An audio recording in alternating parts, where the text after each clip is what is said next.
Di masa silam, di tanah Semelau yang hijau membentang luas bak permadani Zamrud, bertahtalah seorang raja agung kaya raya, arif bijaksana, dan penuh welas asih. Namun, mahkota kebahagiaannya ternoda, tak seorang pun putra mahkota menghiasi singgasananya. Tahun demi tahun berlalu dalam doa dan harap, hingga akhirnya, berkat rahmat langit, sang permaisuri melahirkan seorang pangeran tampan yang diberi nama Rohib, bagaikan embun pagi yang menyegarkan jiwa. Raja dan permaisuri mencurahkan kasih sayang tak terhingga pada buah hati mereka. Rohib tumbuh dewasa di istana megah, dikelilingi kemewahan dan pelayan setia. Ketika tiba waktunya menuntut ilmu, ia dikirim ke kota besar yang ramai, di mana gedung-gedung batu menjulang dan para guru bijak mengajarkan hikmah dunia. Sayang seribu sayang, Rohib tak mampu menyelesaikan pelajarannya.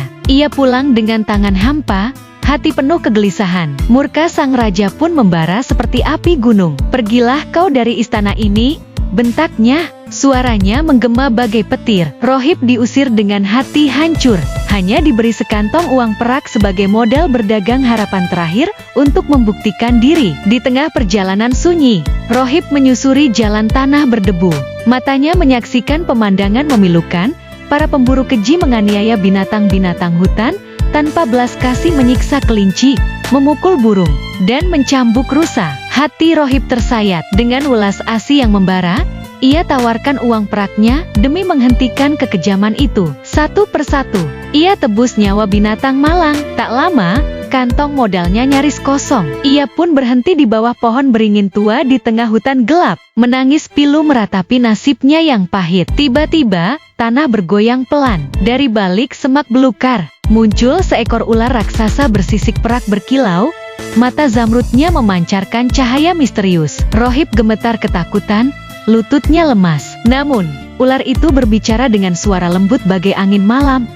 "Jangan gentar, anak manusia. Aku takkan melukaimu. Sungguh, aku datang membawa anugerah karena kau telah melindungi saudara-saudaraku di hutan ini dari tangan kejam manusia." Dari mulutnya yang terbuka lebar, ular mengeluarkan sebuah mentiko bertuah permata ajaib bercahaya lembut, mampu mengabulkan segala permintaan hati. Dengan hati penuh harap, Rohib memberanikan diri pulang ke istana. Mentiko bertuah digenggam erat. Agar tak hilang, ia datangi tukang emas terkenal di pasar ramai. Tempalah permata ini menjadi cincin indah, pintanya. Namun, tukang emas licik itu menipu. Ia ganti mentiko bertuah dengan batu biasa, lalu kabur membawa harta karun sejati. Rohib putus asa. Ia pun memohon bantuan pada 3 sahabat setia.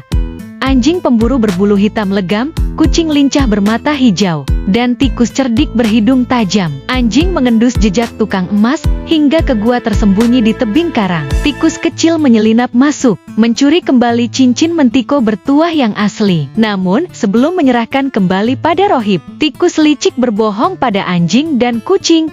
Astaga, cincin itu terjatuh ke sungai deras.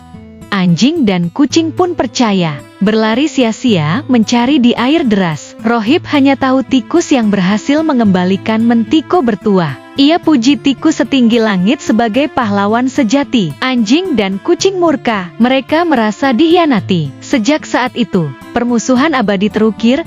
Kucing dan anjing membenci tikus hingga kini mengejar, menggonggong, dan mengancam. Warisan dendam dari tipu daya satu malam di hutan Semelau.